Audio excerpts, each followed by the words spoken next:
지역 이슈를 속시원히 풀어보는 헬로 이슈토크 시간입니다. 지난 시간에 이어서 수도권 부동산 시장 이야기 계속 이어가도록 하겠습니다. 11호 대책 이후 부동산 시장은 여전히 혼란에 빠져 있습니다. 워낙 강력한 규제였기 때문에 거래 잠김 현상이 뚜렷한데요. 하지만 규제 인접 바깥 지역의 풍선 효과 현상, 매수 문의는 상당하게 나타나고 있습니다. 자, 오늘 김인만 부동산 경제연구소장 모시고 자세한 이야기 이어가 보도록 하겠습니다. 안녕하십니까? 안녕하세요.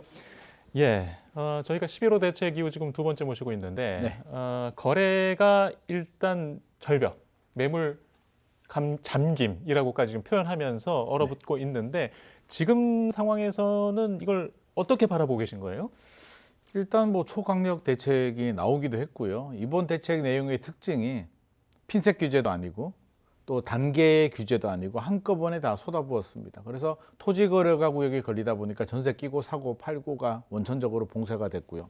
투기과열지구 지정이 되니까 LTV도 40% 줄어들고 분양권 전매도 막히게 되고 또 조정 대상 지역 들어가니까 취득세, 양도세, 중과세도 적용이 됩니다. 물론 양도세는 한시적으로 유예가 됩니다만 이런 여러 가지 규제의 폭탄이 한 번에 쏟아지다 보니까 일단 적응하는 시간이 좀 필요해요, 시장에서는. 그래서 집주인과 매수자들의 반응이 중요한데 규제 지역으로 지정된 지역들은 일단 집주인들은 실거주하는 집주인들만 팔 수가 있잖아요. 전세를 준 집주인들은 못 팔게 되니까 일단 매물 자체가 절반 정도로 일단 줄어드는 효과가 나오는 거고요. 집주인들도 집값이 떨어질 것 같으면 지금 어떻게라도 규제도 나왔으니까 팔겠는데 집주인들 반응을 보게 되면 기준금리가 미국도 내렸고 한국은행이 11월에 내리지 않겠나. 그리고 내년에 입주 물량도 부족하고 여러 가지 정황을 보게 되면 양극화의 똘똘한 한채 현상인데 규제 지역은 좋은 지역을 묶어줬으니까 결국에는 내려갈 확률보다 올라가는데 베팅을 하고 있기 때문에 집주인들은 일단 버티고 있고요. 그래서 안 팔 생각이 별로 없습니다. 일단 상황을 보자는 거고 매수자들이 우리는 안 살래. 완전히 마음이 떠나고 이제 어떻게 보면 전세 월세로 완전 돌아서야 되는데 매수자들도 여전히 불안하거든요. 네. 이러다가 3개월, 6개월 후에 다시 올라가지 않나라는 불안한 마음을 가지고 있기 때문에 지금은 약간 불안한 거래량 감소 상황입니다. 그래서 10월 20일 지나고 이제 토지거래가 구역이 지정이 되면서 거래량 많이 줄어들었는데 실제로 거래가 되더라고요. 또 사는 사람은 사요. 아예 거래가 제로가 아니라 제가 어제도 분당 신도시 임장을 다녀왔는데 그게 이제 시범단지 중에서 이제 선도지구에 지정된 곳인데 양지마을이라는 곳입니다. 가니까 많이 올랐어요. 작년에 그 60평 아파트가 17억, 18억 정도 하다가 지금은 최고 가격이 29억 뭐 몇천에도 거래가 됐었고 호가는 32억, 33억을 부르거든요. 1년 만에 10억 이상 올랐음에도 불구하고 지금 또 거래는 되고 있었습니다. 그러니까 살 사람은 사는구나. 그렇다면 결국에는 원하는 가격 하락까지 연결되기는 어려울 것 같고요. 일시적인 3개월에서 6개월 정도의 조정 정도로 시장은 해석하고 있습니다. 거래량이 줄어도 거래는 있군요. 네네. 자, 이제 최근에 이제 이런 혼란이 있다 보니까 지금 여론조사 관련 데이터들까지 좀 확인이 되고 있는데 최근에 있었던 한 여론조사 결과를 좀 한번 보면서 얘기해 볼게요. 저희가 보니까 먼저 부동산 대책에 관해서는 효과가 없을 것이라는 평가가 이 여론조사에서는 53%, 효과가 있을 것이다 37%, 또 과도한 투기성 수요일 것이다 이 불안 원인에 대해서 네네. 69% 나온 결과가 있었고요. 그 원인이 주택 공급 부족으로 인한 것이다. 자, 이거는 22%. 또 한 가지 볼까요? 지금 향후 주택 가격 전망에 대해서는 보합에 대해서 49%를 보고 있고 상승할 것이다가 30% 이렇게 보시는 자료가 있고 또 하나 더 보면 지금 거래세 인하나 보유세 인상에 대해서 찬성 여론이 한 52% 정도 의견이 나왔어요. 네네. 반대가 36%. 지금 이 내용을 보면 과도한 투기성 수요에 대한 좀 인식들이 조금 더 있는 것 같거든요. 네네. 그러면 이제 공급 부족보다 투기성 수요에 대한 인식이 높다는 거는 이 정부 정책에 대해서 조금 더 기대를 갖고 있다? 뭐 이렇게 봐야 되나요? 지금 어떻게 보세요? 이것도 입장에 따라서 이제 예. 분명한 반응을 보이는데 설문조사를 하게 되면 예. 대상 자체가 무주택자들도 뭐 쉽게 생각하면 대한민국에 집 있는 사람이 반, 집 없는 사람이 반이라고 생각을 한다면, 물론 서울은 집 없는 사람이 조금 더 많습니다만, 집 없는 무주택자들 입장에서는 아무리 봐도 최근에 집값 상승이 정상으로 보이지는 않습니다. 제가 보더라도 사실 1년 만에 집값이 이렇게 올라가는 걸 이걸 정상이라고 말하는 분들은 없을 거예요. 그러면 자, 정상은 아닌데 이게 바라보는 관점이 뭐 저 같은 경우는 이제 여러 가지 사회 문제와 양극화 문제로 보고 있는데, 또 이 부동산을 깊이 모르는 또 일반인들, 특히 무주택자 입장에서는 이런 와중에서도 집을 사는 사람을 이제 투기 수요로 간주를 하기 때문에 이렇게 투기 수요가 많다라고 이제 하고 있는데, 실제로 시장에 가서 어떤 분들이 집을 사느냐라고 들여다보면 그냥 1주택자거든요. 예. 똘똘한 한 채를 사는 사람입니다. 문재인 정부 때는 이제 집을 여러 개, 3채 있는 사람이 4채, 5채도 구입을 했는데, 지금은 3채 있는 사람이 팔고 한 채를 사요. 좋은 집을 하나를 사다 보니까 서울의 한강벨트, 또 경부벨트라고 하죠. 판교, 분당 같은 고가 아파트 시장만 가격이 올라갔지, 통계를 보게 되면 전국 통계는 많이 오르지도 않았어요. 그러니까 서울과 경기 일부 지역 얘기를 하는 거죠. 10월 4주차 한국부동산원 통계를 보게 되면 11호 대책이 나온 네. 이후부터인데요. 서울은 0.5에서 0.23으로 뚝 떨어집니다. 많이 올랐다는 얘기죠. 예. 급등했다가 떨어지고, 경기도도 0.16에서 뭐 0.12로 떨어졌는데, 인천 같은 경우는 0.02, 0.02 똑같아요. 오른 게 없으니까 떨어지는 것 없는 예. 겁니다. 그러니까 바라보는 관점 자체가 많이 오른 거는 사실인데, 이게 올라가는 아주 특수한 종목, 지역만 올라가는 거고요. 저는 우리 주식도 비슷하다고 보는데, 주식도 지금 반도체나 조선 관련된 주들만 올라가지 모든 주식이 올라가는 것도 아니잖아요. 그래서 이건 하나의 양극화로 좀 봐야 될 것 같고, 저는 뭐 다행이라고 생각한다면 우리 인식 자체가 보유세는 올리고 거래세를 내리는 부분에 대해서 어느 정도 컨센서스가 국민들이 이루어진 것 같습니다. 보유세만 올리게 되면 매물 잠김 현상이 생기니까 거래세도 같이 내린다는 부분에 대해서는 공감대가 형성되어 있기 때문에, 이 부분에 대해서는 저는 부동산 시장, 주택 시장 안정에 어떤 정책이 좀 드라이브를 걸어준다면 또 하나의 희망을 볼 수도 있을 것 같습니다. 예. 지금 이제 걱정 또 혼란하는 이야기들 중에 하나가 그 주거 사다리 걷어차기, 이런 표현을 지금 야당에서 주로 쓰고 있는데, 자, 이 주거 사다리 걷어차기는 지금 이제 단계적인 가격대 주택을 거쳐서 결국에는 원하는 그 입지까지 사고자 하는 그 중간 지점이 더 어려워졌다, 뭐 이런 표현으로 이해가 되는데, 정확히 좀 진단을 좀 해보면 네. 점점 어려워지고 앞으로도 또 힘들어지는 건가요? 힘들어지는 것은 사실인데, 예. 제가 양극화라고 말씀드렸잖아요. 예. 어디가 힘들어지느냐요. 서울이 힘들어지는 겁니다. 서울과 수도권의 일부 지역의 주거 사다리가 힘들어지는 거지, 전국을 보게 되면 주거 사다리가 힘들어지는 게 아니에요. 그래서 지금 포커스 자체가 우리 뉴스에서도 올라가는 지역에 포커스를 맞추다 보니까 주거 사다리가 불안한 건 사실이죠. 사실 예전에는 월세 살다가 전세 살다가 돈 좀 보태서 대출 받아서 예. 집 사고 팔고 갈아타고 하는 이렇게 순서가 있었는데, 지금 이 기준 자체가 너무 껑충 올라가다 보니까 서울의 5분이라고 하죠. 20% 상위 20%의 평균 가격이 33억이거든요.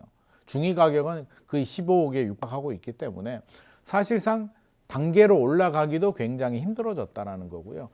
그럼 전세 살다가 매매로 가야 되는데, 지금 전세도 매물이 굉장히 실종될 정도로 전세도 불안한 상황이고, 그러면 B아파트라도 공급이 충분히 돼서 나름대로 B아파트 살다가 아파트로 넘어와야 되는데, B아파트도 지금 공급이 안 됩니다. 그러다 보니까 지금 B아파트 불안하죠. 전세 불안하죠. 매매도 불안하다 보니까 주거 사다리가 굉장히 위험한 상황이고, 소위 말해서 우리가 노력해서 집을 산다라고 얘기를 하는데, 서울 같은 경우는 이제 노력해서 집 사기는 현실적으로 어려운 시대로 가고 있습니다. 그러면 저는 어떻게 바라봐야 되냐면, 이게 어떤 정책 한두 개로 해결된 문제는 아닌 것 같고요. 선진국을 보더라도 대다수의 선진국들도 수도는 집값이 비싸거든요. 그러면 소위 말해서 노력해서 돈 벌어서 선진국 수도에 집 사는 거는 원래 어렵습니다. 그러면 우리도 선진국 대열에 들어가고 있기 때문에 어떻게 보면 서울이라는 수도의 집값이 이제 선진국처럼 하나의 캐슬이 되는 거고, 전국적으로는 살 수가 있기 때문에 이걸 받아들여야 되는 건지, 아니면 그럼에도 불구하고 주거 사다리를 더 강화해야 되는지 갈림길에 서 있는 것 같습니다. 지금 정부에서 이제 세제, 이제 보유세 얘기에 좀 관심이 많아요. 우리 실정에 지금 보유세 카드를 사용하는 여부에 대해서 네. 지금 걱정들이 더 많아 보이긴 하거든요. 이게 좀 필요하다고 보세요? 보유세 아까 그 여론조사 결과에서도 보유세 올리고 거래세 내리는 부분에 대해서 이제 찬성 여론이 많았고 이 공감대는 있어요. 정치권에서도 알고는 있습니다. 보유세 올리고 거래세 내리는 게 맞다. 우리 상황에서 적절하다라고 생각을 하는데 보유세를 더 올려야 된다라고 말씀하시는 분들이 있는데요. 이제 다른 나라하고 비교해 보게 되면 각 국가마다 이제 특성이 있거든요. 그게 뭐냐면 그 다른 뭐 유럽이라든지 미국의 이런 보유세가 높은 이유는 관리가 오래된 주택들도 많고 주택이 크잖아요. 뭐 이렇게 마당이 있는 집들도 있고 또 오래된 고택들도 많기 때문에 관리가 힘들어요. 그러니까 한마디로 이 집을 관리할 능력이 되는 사람은 집을 사라는 의미에서 보유세를 높게 책정을 하는 거거든요. 대신 거래세를 낮게 해줍니다. 근데 우리나라는 그동안에 이제 경제 성장기를 거치면서 좀 가난한 나라였기 때문에 상대적으로 보유세는 낮게, 그러니까 보유 부담은 적게 하고 거래를 좀 양도세를 좀 높게 해서 고도 성장기에 불로소득을 좀 환수하는 개념을 썼는데 이제 우리도 선진국에 들어왔기 때문에 이 개념을 도입할 필요는 있는데요. 지금 왜 고민을 하고 정치권에서도 뜨거운 감자냐면 이게 조세 저항하고 맞물려 있습니다. 보유세를 올리면 집 가진 사람들이 부담을 느끼게 되는데 왜 이게 조세 저항과 정치권이 부담스러워하냐면 문재인 정부 시절에 이제 보유세를 많이 올렸는데 결과적으로 그 보유세를 많이 올린 지역의 표심이 이탈표가 생겼다라고 분석을 하고 있기 때문에 그 부분에 대해서 여전히 부담스러운 부분이고요. 패키지입니다. 보유세를 올리면 부담스럽죠. 그러면 거래세를 내려서 팔 수 있게 해줘야 되는데 거래세를 내리면 또 부자 감세 논란이 있습니다. 나는 집을 못 샀는데 내 친구는 집을 사서 10억이 올랐는데 국가가 세금을 깎아주고 출구를 만들어준답니다. 그러면 무주택자 입장에서는 상실감을 또 느낄 수도 있으니까 양쪽에서 지금 표가 이탈표가 생길 수도 있으니까 정부 입장에서는 그냥 주택시장이 지금 안정됐으면 좋겠는데 여기서 적응을 하고 추가 상승을 하게 된다면 결국에는 세제 카드가 나올 수밖에 없을 것 같습니다. 한 가지 더 이어가도록 해보겠습니다. 지금 이제 주택 공급을 활성화하기 위해서 뭐 사실 공공은 강조했습니다만 민간에서 여러 가지 부작용들이 지금 발생하고 있어요. 11호 대책 이후에. 그래서인지 지금 뭐 민주당 안에서도 제초안제 폐지와 관련된 다른 표정들이 드러나기 시작했어요. 이제 그런 뭐 서로 찬반 기류가 섞여 있다고 하는데 계속 좀 폐지 논의가 필요하다고 해오셨잖아요. 네, 그렇습니다. 좀 그러면 그 부분에 대해서 좀 한번 더 자세히 얘기를 부탁드리겠습니다. 저는 재건축 초과이익 환수제를 이제 폐지하는 입장인데요. 재건축 초과이익 환수는 이제 재건축 사업을 하게 되면 개발이익이 생기면 조합원 1인당 8천만 원이 넘어가게 되면 세금으로 최대 50%를 환수하는 부담금 세금입니다. 그러면 논리는 좋죠.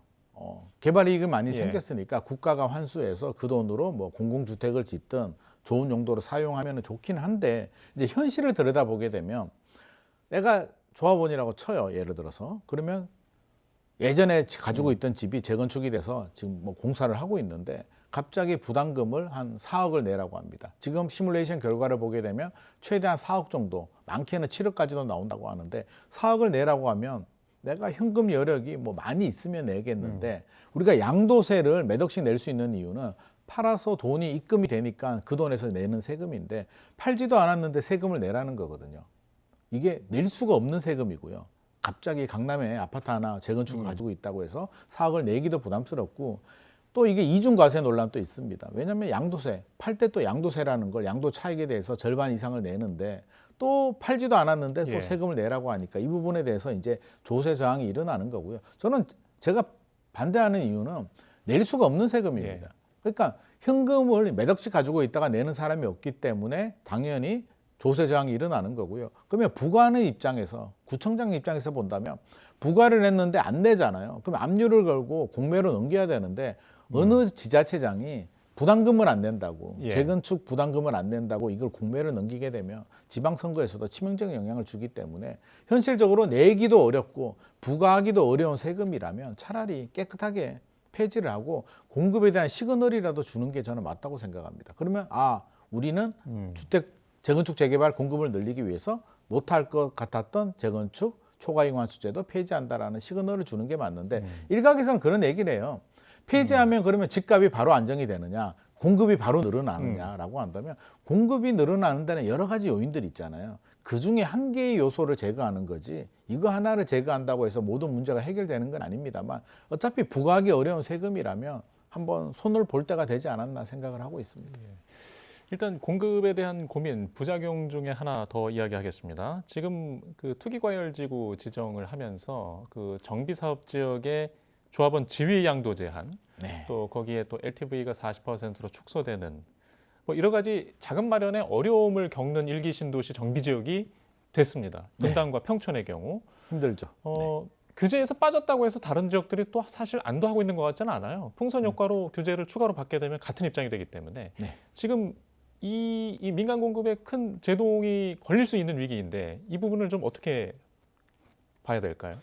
이 부분 또 정비 사업의 발목을 잡는 하나의 요소가 되긴 예. 합니다. 그래서 일단 뭐 이주비 대출 같은 것도 지금 뭐 어떻게 될지도 모르는 이 불안한 마음, 대출 한도가 계속 줄어들고 있고 이게 원래는 새롭게 투자하는 한마디로 구입을 하는 사람부터 적용을 하면 괜찮은데 투기과열지구가 지정이 되면 조합 설립이 끝난 단지들은 그냥 다 똑같이 조합원 지위양도 금지가 걸려버리거든요. 서킷 브레이커처럼 팔지 마라는 건데 그게 일시적이면 괜찮은데 이거 언제 풀릴지도 모르는 강남 같은 경우는 상당히 길잖아요. 이게 2017년부터 적용이 돼서 아직도 되고 있는데 이게 어떤 왜곡이 생기냐면 최근에 이제 사례를 보게 되면 계약을 하고 토지거래가 구역에서 계약을 하고 토지거래 허가를 신청을 했는데 매매 예약을 하고 신청을 했다는 거예요. 그 사이에 투기과열지구 지정이 돼서 조합원 지위양도 금지가 적용이 됩니다. 그럼 이분은 이게 무효가 되는 건지 인정이 되는 건지도 모르는 불안한 상황이 지금 계속 이어지고 있는 부분이고요. 그럼 집값 안정에 효과가 있냐 그러면 제가 최근에 성산시형이라는 마포구에 있는 아파트 현장을 다녀왔는데 이제 조합 설립이 조만간에 됩니다. 아직은 안 됐는데 조합 설립이 되면 주의양도 금지가 걸리는데 일부 조합원들은 오히려 좋아합니다. 왜 좋아하냐면 이게 허점이 있는 게 5년 거주, 10년 보유를 하게 되면 팔 수 있어요. 예외적으로. 조합원 지위양도 금지지만 오랫동안 5년 동안 살다가 5년, 10년 동안 보유한 분들은 예외적으로 팔 수 있거든요. 이분들은 칼자루를 쥔 거예요. 매물이 줄어드는데 팔 수 있는 매물은 나밖에 없으니까 나는 가격을 나중에 올려서 마음대로 불러서 팔 거야라는 이런 부작용도 생기고 있으니까 이 규제 자체가 주택시장 안정에도 크게 도움이 되지 않고 그냥 거래량을 줄이는 정도에만 어떤 효과가 있기 때문에 이런 규제가 과연 적합한가 급등할 때 잠시 서킷 브레이크 역할 정도는 하겠으나 궁극적인 장기적인 주택시장 안정에는 큰 도움은 안 될 것 같습니다. 예. 자, 일단 마지막으로 한 가지 질문만 더 이어가도록 하겠습니다. 지금 전세 그 계약 기간에 그 임대차 시장에 뭐 3 플러스 3, 뭐 2 플러스 2 플러스 2 지금 굉장히 많은 걱정들과 이야기들이 그간에 있었어요. 네네. 물론 좀 이 부분에 대해서 현 정부에서 어떤 검토 의견을 밝혔다고 한 상황은 아닙니다. 공식적으로는. 네네네. 이게 어쨌든 그 세입자들의 임차를 보호하겠다는 방향인데 이 방향을 기존보다 더 확장해서 정책을 내놓는 게 옳다고 보세요?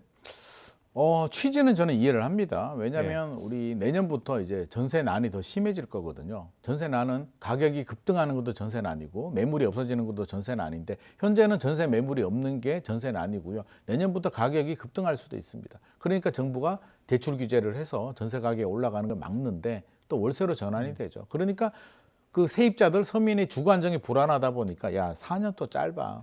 9년으로 가자. 초등학교 6년, 중학교 3년, 고등학교 3년이니까 9년으로 가자. 333으로 가자라고 취지는 충분히 이해를 하는데 반작용이 있잖아요. 집주인 입장에서는 9년 동안 재산권 행사에 어떤 영향을 주기 때문에 어떻게 하겠습니까? 한꺼번에 왕창 올리거나 뭐 아니면 나는 전세 안 놓고 내가 그냥 거주하다가 팔아버릴래 이런 분들이 나오기 때문에 서민 주거 안정에 도움이 저는 안 된다고 생각하고요.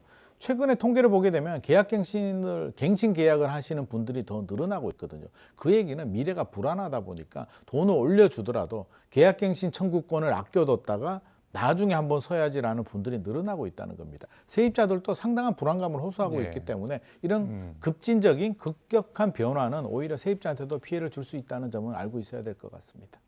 예, 알겠습니다. 자, 일단 시간 관계상 오늘 질문 여기까지 드리고요. 장기간 좀 지켜봐야 될 일인 것 같습니다. 자, 이슈토크 오늘 순서는 여기서 마치겠습니다. 시청해주신 여러분 고맙습니다.